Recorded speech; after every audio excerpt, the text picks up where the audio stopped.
Depuis quelque temps, je me suis lancée dans une analyse du fonctionnement financier de mon couple et j'ai décidé de le raconter à travers ce podcast. Vous avez sans doute déjà été en couple. Qui payait quoi ? Est-ce qu'il y avait une maîtresse ou un maître de l'argent ? Je m'appelle Titiou Lecoq et vous écoutez Rends l'argent. Attention, cette fois dans Rends l'argent, on passe au lourd, on entre dans le dur, on n'est plus là pour rigoler.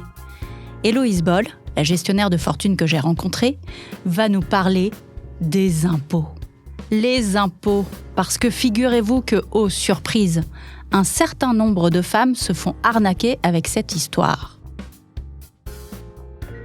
Alors, les impôts, c'est un sujet qui a un peu créé quelques remous ces derniers mois parce qu'on est passé au prélèvement à la source. Et en septembre dernier, les couples, mariés ou pacsés, ont pu choisir entre un taux qui s'appelle un taux personnalisé, qui, comme son nom ne l'indique pas, est un taux commun, et un taux individualisé, qui est un taux propre à chacun des époux ou des partenaires. Je m'explique. On a une situation dans laquelle l'homme gagne 2000 et la femme gagne 1000. Le taux commun, c'est le taux personnalisé, c'est à peu près 10%. C'est un cas complètement inventé. On prélève 10% sur les 2000 € de l'homme et sur les 1000 € de la femme. Si on opte pour le taux individualisé, la femme qui gagne 1000 € ne va presque rien payer. Son taux individualisé, c'est par exemple 2%. Et l'homme, son taux individualisé, c'est, mettons, 12%. Et donc finalement, celui qui gagne le plus a un taux de prélèvement qui est nettement plus élevé que celui qui gagne le moins. Donc cette situation, elle est beaucoup plus équitable, mais il y a quand même eu des couples dans lesquels certains se sont dit, bah oui, mais moi je vais payer beaucoup plus, donc parmi ceux qui gagnaient le plus dans le couple. Donc, puisque je paye beaucoup plus d'impôts, je vais devoir contribuer un peu moins au reste des dépenses. Donc, c'est une discussion qu'il faut avoir. Je sais pas si je suis d'accord ou pas d'accord, mais enfin, encore une fois, s'il gagne plus, c'est souvent que sa femme travaille un petit peu moins parce qu'elle gère beaucoup de choses. Et donc, il n'y a pas de raison, après tout, qu'elle paye la moitié des impôts du ménage alors qu'elle gagne beaucoup moins. Et dans le livre aussi, t'expliques que même pour un couple marié ou pas marié qui fait une déclaration commune, en fait, l'impôt, c'est quand même un truc que chacun doit payer, qu'il faut pas qu'il y en ait.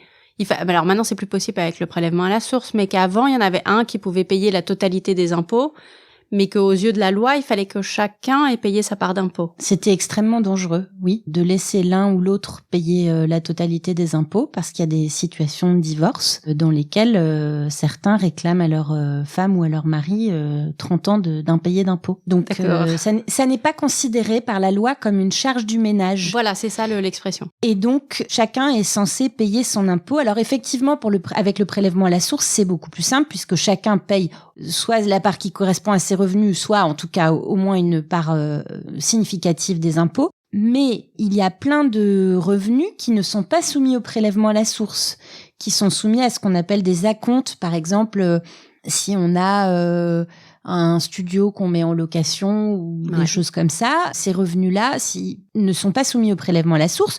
Donc, ils continuent d'être payés sur un compte qui est soit un compte joint, soit le compte de l'un, soit le compte de l'autre, parce que l'administration fiscale ne s'amuse pas à prendre 50 d'un côté et 50 de l'autre. Donc, avoir un compte joint dédié à ces impôts-là, ça me paraît être une sécurité supplémentaire. Ou en tout cas, on peut utiliser aussi le compte joint pour le crédit immobilier, on peut l'utiliser aussi pour les impôts.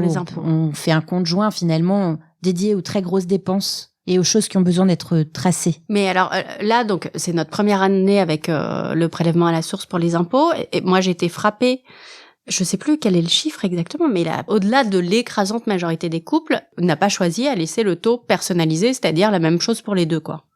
Mais oui, pourquoi ? C'était plus de 90% qui ont opté pour le taux personnalisé, qui est le taux commun. Je crois que c'est 96, enfin c'est vraiment énorme, et je me dis, mais alors, donc ça veut dire que les femmes en France se sont fait avoir dans cette histoire depuis le 1er janvier. Elles se retrouvent, il y en a plein qui se retrouvent à payer plus d'impôts qu'avant. Enfin, ça dépend comment le couple fonctionnait. Oui, il y a aussi des couples où les deux participaient au conjoint qui payaient les impôts et... Pourquoi ils n'ont pas pris le taux individualisé ? Je pense que c'est surtout par méconnaissance et parce que on a affirmé pendant des mois et des mois et des mois que le prélèvement à la source c'était l'usine à gaz, et donc finalement les personnes au moment de remplir leur déclaration d'impôt et de faire ce choix-là, elles ont déjà commencé par essayer de comprendre comment ça allait fonctionner, qu'il va y avoir un petit temps d'adaptation à ce prélèvement à la source et on peut changer maintenant à tout moment. D'accord. Donc c'est juste une petite case à cocher sur l'espace personnel qu'on a sur le site des impôts. Quand on choisit le taux individualisé, on paye la même chose que si on faisait pas une déclaration commune, ou il y a quand même un intérêt à faire une déclaration commune en taux individualisé ? On paye quand même moins avec une déclaration commune. D'accord. Parce que dans tous les cas, on prend en considération les parts du foyer, donc celui qui devra payer le enfant, plus celui qui va être le plus imposé paye quand même moins que s'il avait été tout seul à faire sa déclaration, a priori. Il me semble que oui. D'accord. Surtout dans les situations où il y a des enfants, d'ailleurs. Pour un couple sans enfants, je ne suis pas certaine de ça. J'avoue que j'ai pas fait le calcul. Ce qui est certain, en revanche, c'est qu'on choisit pas de faire une déclaration commune ou séparée, en fait. En union libre, on fait une déclaration séparée. Ouais. Sauf pour l'impôt sur la fortune, quand on y est soumis, où on fait une déclaration commune. Et quand on est pacsé ou marié, on fait une déclaration commune. On est obligé. On est obligé. Même pacsé. Oui. La première année, on a le choix. L'année où on se paxe, en fait, on peut faire 2 déclarations séparées, même si on se paxe fin décembre. Mais les années suivantes, on est obligé de faire une déclaration commune. Ça m'angoisse.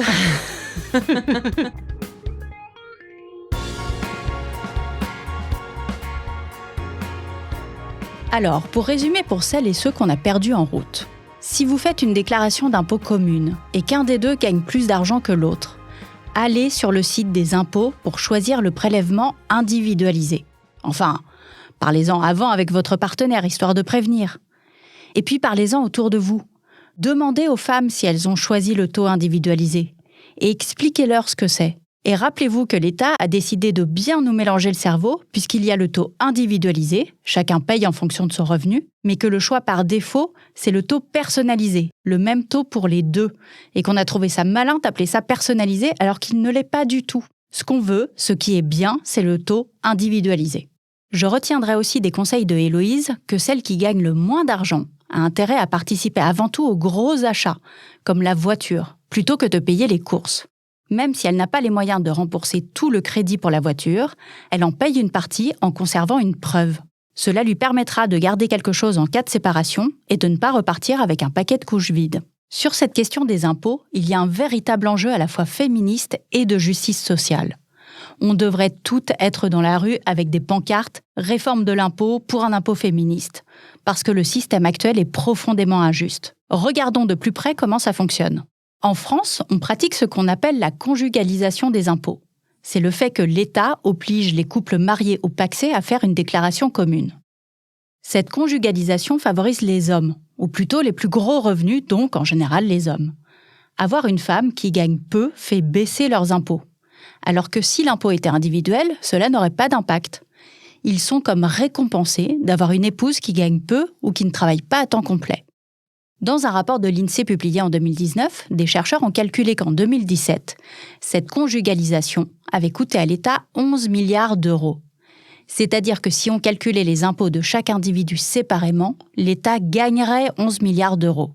Ou, ça c'est moi qui l'ajoute, on dégagerait 11 milliards d'euros que l'on pourrait redistribuer autrement. Par exemple pour aider les plus pauvres, qui sont majoritairement des femmes.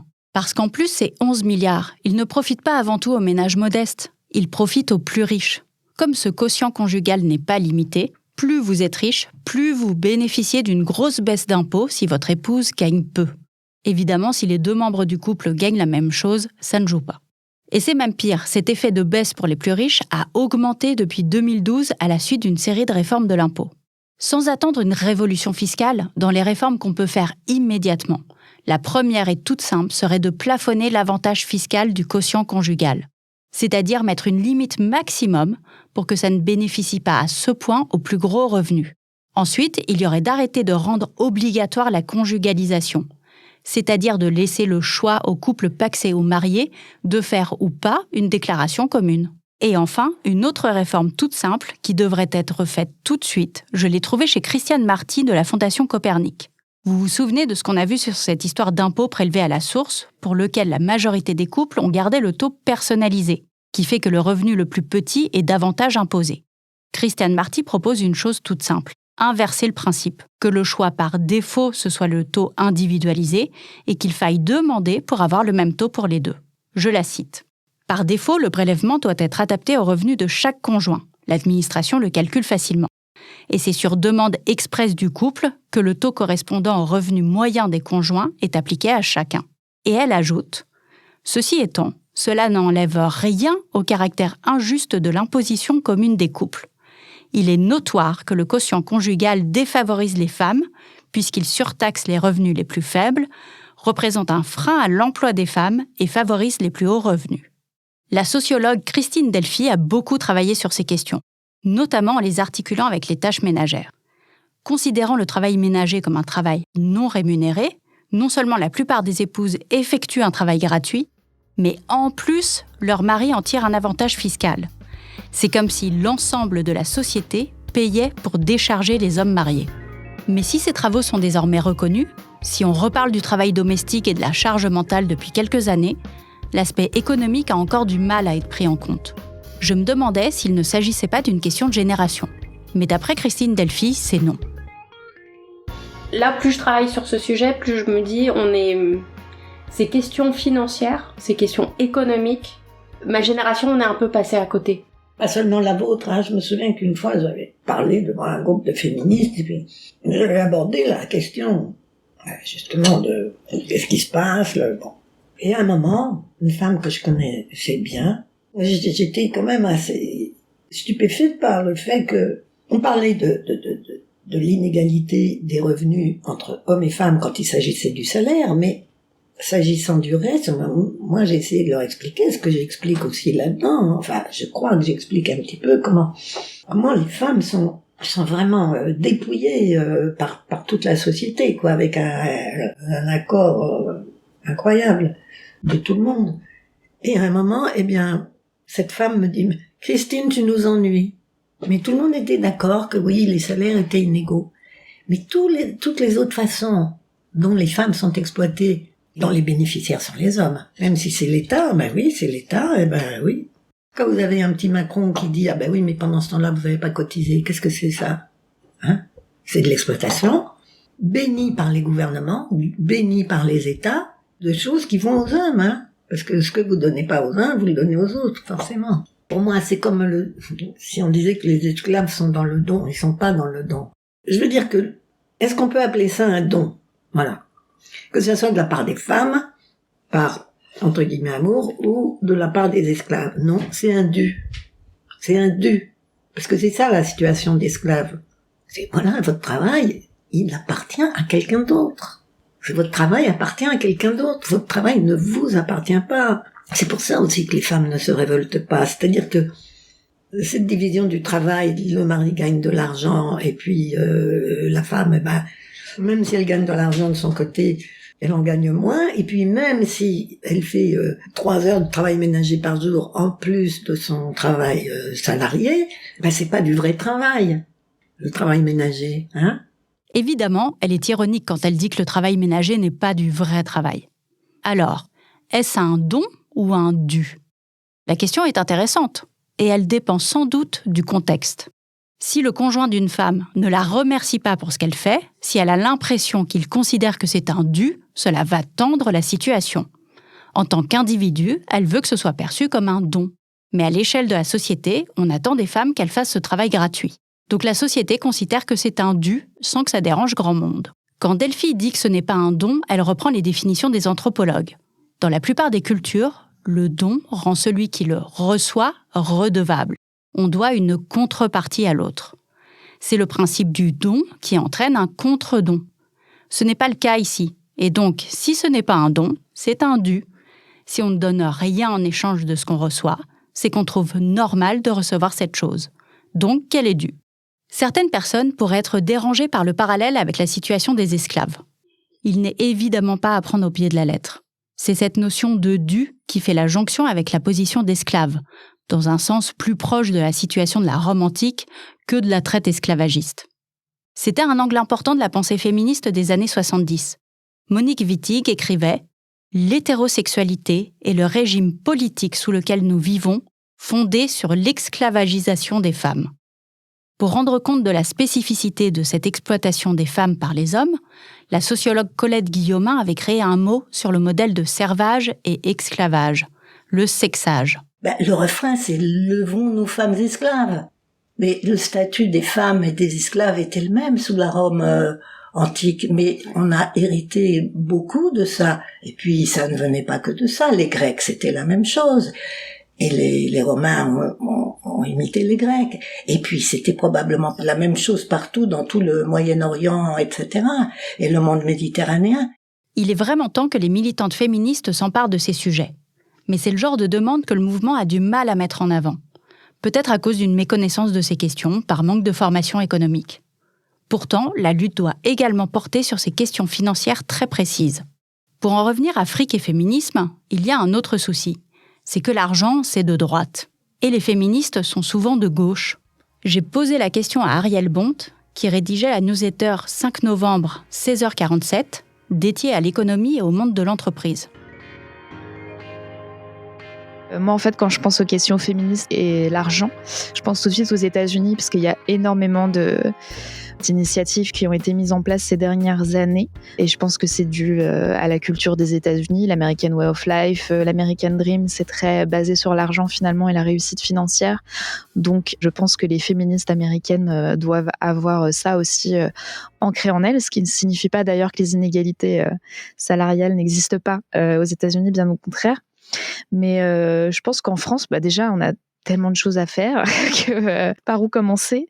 Et puis l'argent, c'est très tabou en France, quoi. On n'a pas du tout cet état d'esprit de parler librement de notre salaire, de combien on gagne, de combien on a négocié. C'est vraiment des conversations qu'on n'a pas. Et je dirais aussi que c'est culturel et puis c'est dans l'éducation. On a vraiment quelque chose d'ancré depuis qu'on est petite, je dis petite parce que je pense surtout aux femmes, mais la façon dont on aborde l'argent quand on est petite, finalement, c'est plutôt dans les questions de dépenses. Même il y a plusieurs études qui ont été montrées par rapport à ça, ouais, c'est les questions de dépenses et pas finalement de gagner du patrimoine et de gagner son argent, etc., quoi. Aux États-Unis, j'ai l'impression qu'en plus, tu vois, je regardais, donc il y a des sites là, j'ai l'impression que c'est la multiplication des sites très féminins, vraiment de femmes qui parlent à d'autres femmes, mais sur comment gérer son argent en temps de coronavirus, est-ce qu'il faut épargner, est-ce qu'il faut boursicoter, enfin, et des trucs très concrets et très avec, tu sais, la photo du café macchiato un peu chic et tout, mais pour te parler de thunes. Et ça n'existe pas en France, on est d'accord, on n'a pas de site comme ça qui... Les sites financiers s'adressent plutôt aux hommes en France. Quand on parle d'argent aux femmes, vraiment, on va leur parler, en tout cas en France, de comment gagner de l'argent, mais par rapport à ses dépenses. Donc, comment faire bien les soldes, comment avoir les meilleurs tips, etc. Et c'est vrai qu'il y a très peu, pas du tout, même mis à part, j'ai envie de dire, c'est pas pour faire la pub des Glorieuses, mais mis à part les Glorieuses qui essaient de déconstruire, etc., qui est moins dans le pratique finalement que effectivement ce qu'on peut voir aux États-Unis.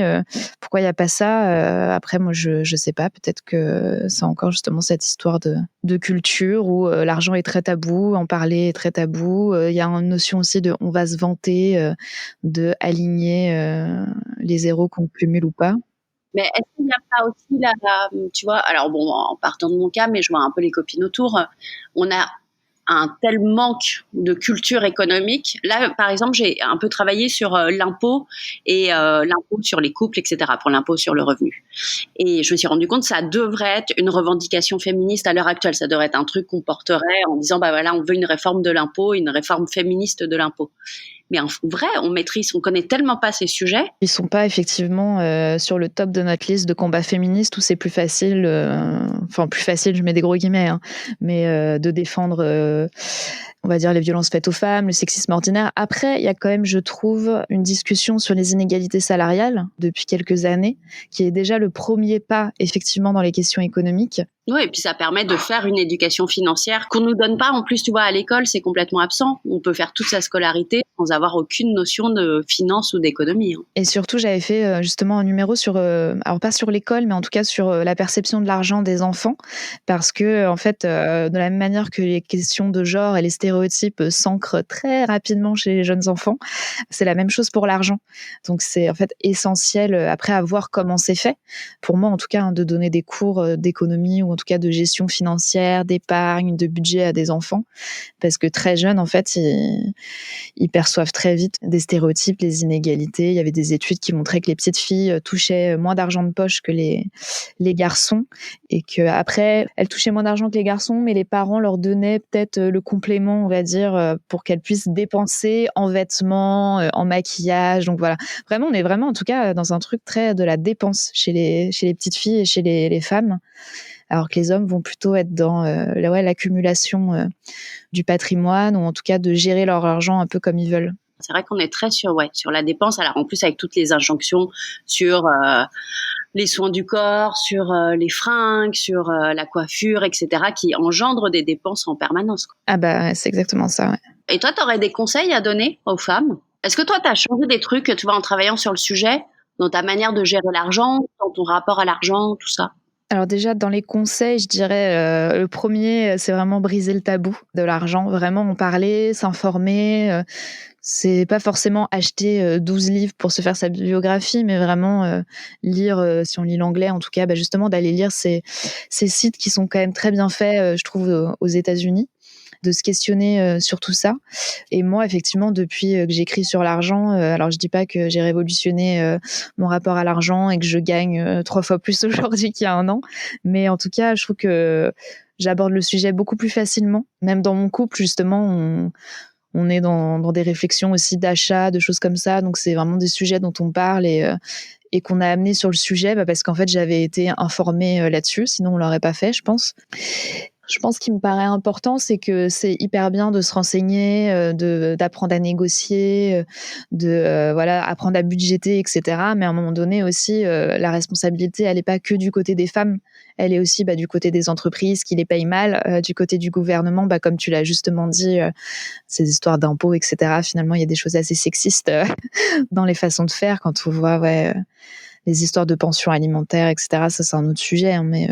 Il y a aussi tout un système à déconstruire derrière, quoi. Ouais, exactement. Et il faut pas non plus, en tant que femme, se flageller en se disant « Oh là là, je gagne moins que mon mec ». C'est aussi quelque chose de beaucoup plus structurel et systémique qu'il faut prendre en compte. Et c'est pour ça que, c'est pas une petite révolution qu'on va faire chez soi dans son foyer, même si c'est déjà bien de commencer par soi. Mais il y a aussi quelque chose d'au-dessus, de beaucoup plus important. Et c'est aussi aux entreprises et au gouvernement de mettre en place des politiques publiques ou de payer les femmes autant que les hommes, tout simplement. C'est quand même interdit par la loi depuis 1972, donc il y a aussi ça, je pense, qui est important de rappeler. Mais oui, vraiment déjà briser le tabou, et puis je pense utiliser son argent de façon consciente et réfléchie. Donc on est quand même la première puissance économique mondiale finalement, puisqu'on est 52% de la population à être des femmes, et pourtant on continue de mettre notre argent dans des entreprises qui nous asservissent et qui perpétuent des stéréotypes et des clichés.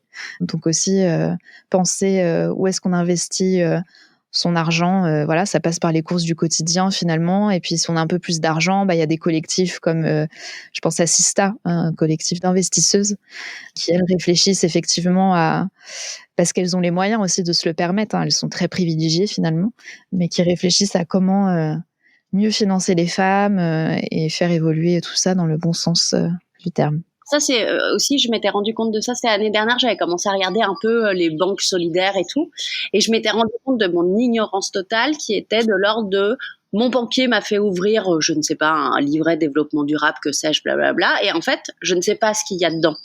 Et quand j'ai commencé à regarder, mais à quelles entreprises ça profite, je fais ah ouais, non, ça ne va pas du tout avec mes idées politiques. Mais donc il y a des fois, c'est juste on ne regarde pas, on ne se rend pas compte qu'on est en train de financer un truc, voilà, que si on le faisait de manière consciente, on se dirait bah non, je signe pas pour ça, quoi. Donc t'as raison, effectivement, il faut regarder tout ça. Oui, totalement. En fait, surtout, il faut se poser des questions. Alors, au début, c'est peut-être un peu fatigant, mais après, finalement, on prend vite le rythme de se dire qui est derrière cette entreprise. Est-ce qu'elle fait derrière ses beaux slogans, est-ce que finalement, elle applique ce qu'elle dit, parce qu'il y a beaucoup de féministes washing aussi, donc faut faire attention à ça. Et c'est un peu, faut enquêter tout le temps. Ouais, c'est un peu fatigant au début, mais finalement, on prend vite le pli. Et je trouve qu'il y a quelque chose d'assez plaisant, finalement, à se dire ok, en fait, mon argent, je sais où il va, à quoi il contribue. Alors, c'est pas toujours parfait, il faut faire avec ce qu'on peut faire, les moyens du bord, le taux de connaissance qu'on peut avoir aussi. Mais il y a ce côté, prendre en main aussi nos finances, c'est prendre en main vers quoi on les met, quoi. En réalité, il y a une vraie cohérence. M'intéresser au sujet des finances de mon couple, réfléchir à comment faire autrement, m'amène forcément à découvrir de nouvelles revendications féministes. Je vais préparer ma pancarte pour un impôt féministe.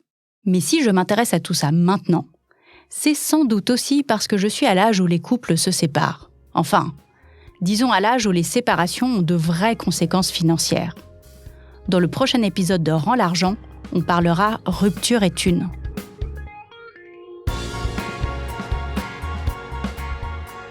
Vous venez d'écouter Rends l'argent, un podcast de Titiou Lecoq, produit et réalisé par Slate.fr, sous la direction de Christophe Caron et Benjamin Ours, avec Aurélie Rodriguez.